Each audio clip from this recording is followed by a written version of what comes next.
Greetings and welcome to my channel. I am Sequoia Raven Moon. This video is for anyone who may be going through a life transition, moving from one phase of life to the next, and maybe experiencing self-doubt, confusion, or any level of regret. If this speaks to you, then this video is for you. Please subscribe to my channel and be sure to like this video. Thank you. Let's go. A life transition can throw us into so many different states of confusion and curiosity and self-doubt, and bring up so many challenging emotions and feelings as we're navigating what has been and what will become and living in between somewhere. So there's this place in between, and it feels so frustrating to be in that place. We want to get to where we're destined to be. We want to let go of what has been, but we can't force any part of it. And there's this long process of feeling stuck in this muck in between it. In this video, I'm going to share with you 3 tips that would have been helpful to know when I was going through, entering into, or coming out of my Saturn return.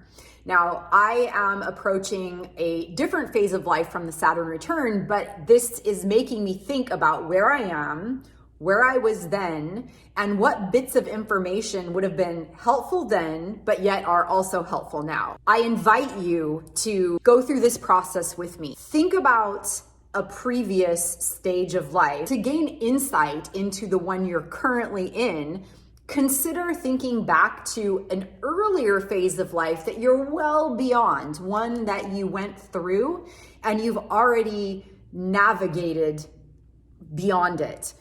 Going back to that previous state, one that you have completed, will help give you insight to the phase that you're in. So it is for this reason that I am using a Saturn return as the marker.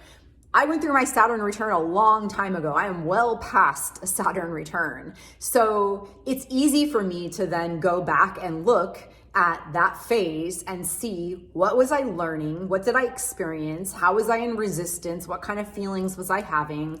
And then to use that information and what I learned from that cycle to apply to the current transition that I'm going through.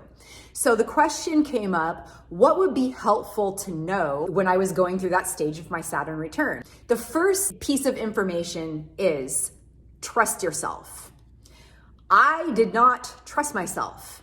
I doubted everything. I was blindly going along my path and listening and following a calling, but life was challenging. There were all these major upheavals, major change and trauma and challenges and struggle and a lot of resistance and fighting where I was headed. Prior to my Saturn return, I was on one trajectory. And when I entered into the Saturn return, life kind of took me in, chewed me up, and then spit me out the other side. And the new trajectory of my life was something I had never even considered. It was the furthest thing from my reality that I could have ever known to be possible for my life. When I saw that this was a possibility, a way that I could go forward in my life, I then didn't believe that it would be sustainable, that it would be supportive. I didn't know what was even possible with it. What I would have told myself at that point was to trust myself, because even though I didn't know the steps, I didn't understand what was possible. I couldn't see the big vision. I didn't know I could support myself as a fire dancer. I didn't know what was possible. I had to follow the creative thread. I had to listen. I had to go along with it and trust, because everything I was learning was preparing me for where I am now. If I was meeting that version of myself, I would say, yes, it is correct. You don't have it all worked out. Yes, you don't have all the answers, and that is okay. Simply trust yourself, however, because there's a part of you that does know.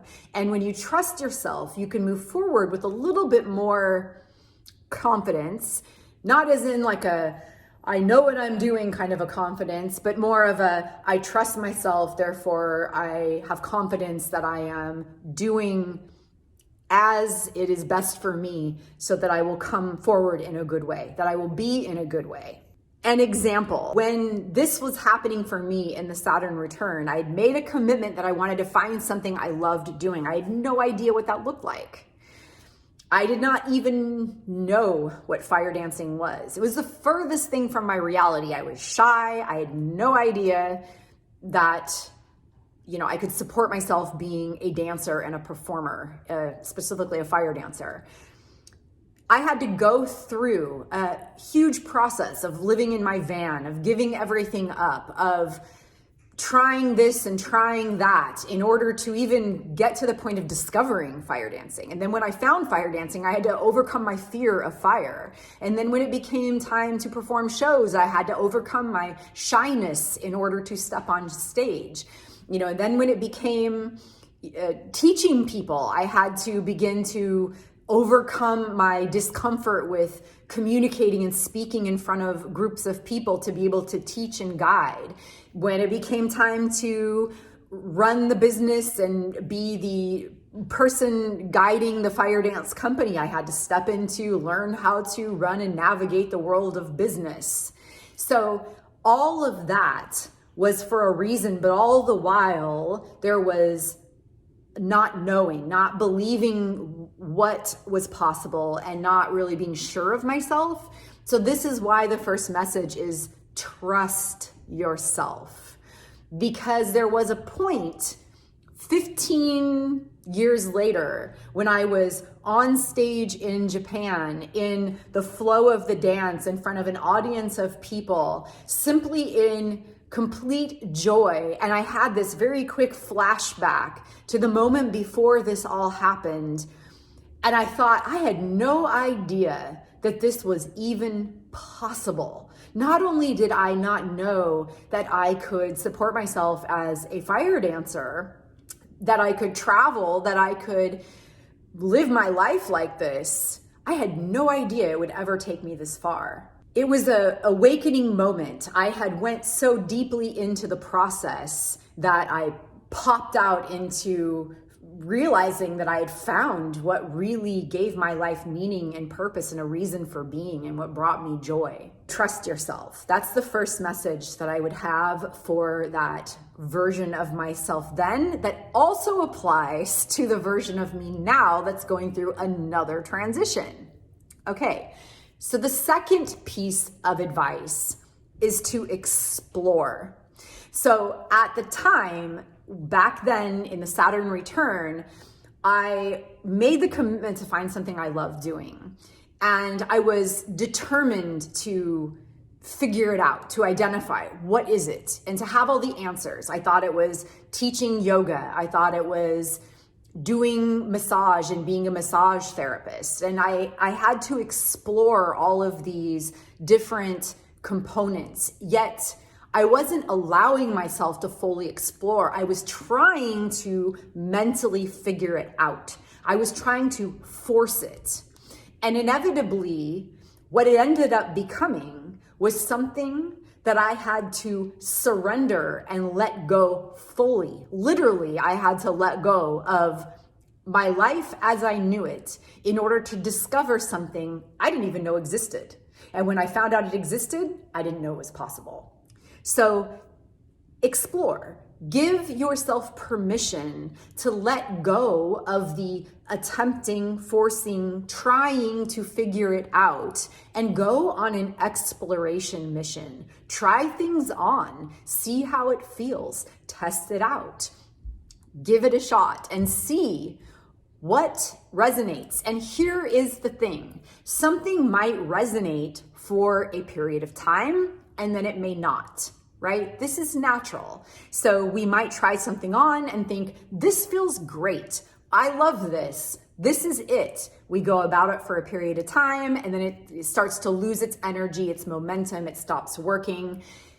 It too had a purpose in the process of getting us to the point. So teaching yoga, doing massage, doing all of the different components, things that I did were part of the exploration that guided me to the point of the fire dancing. Now, is the fire dancing an end all? No, because like I said, I'm going through another transition. The nature of fire is transformation, and it too is going through a transformation, which is why I'm talking about this today, is everything is in a state of transition.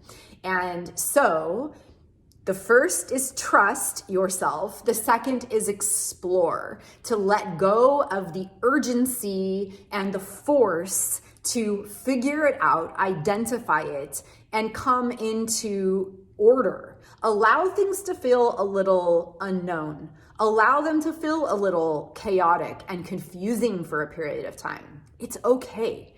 We don't have to have it all sorted out completely perfectly in every moment. The third point is be willing to make as many mistakes as you possibly can. Mistakes, in my opinion, are necessary parts of the growth process. It's not about being right, wrong, or good or bad, but when we're trying things on, inevitably there are going to be days where we try something on that doesn't feel right. But we got to be willing to at least do it, to make the mistake, to reflect and evaluate and look in and come into understanding about what it is we are learning, what information came to us in the mistake. They are navigational points along the journey. Along any pathway, it's important to stop, recalibrate the process. Yes, maybe you intended to go to Lake Tahoe and you end up at the ocean, right? It's okay. Maybe that is where you're meant to be, is the ocean, not at Lake Tahoe. Make the mistakes, take the wrong routes.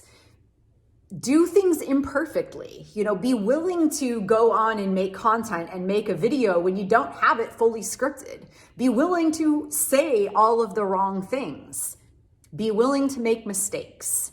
It's okay. In fact, the more mistakes we make help us along the way get into clarity surrounding the path we're on. If you're feeling like you're in a transition and you're doubting yourself, one, remember that it's okay. Go back to your last big life transition and look at what you learned and what information you could offer yourself now based on what you were learning then. Trust yourself, explore, and be willing to make mistakes, because in the mistakes, that is where we're going to really understand our lessons.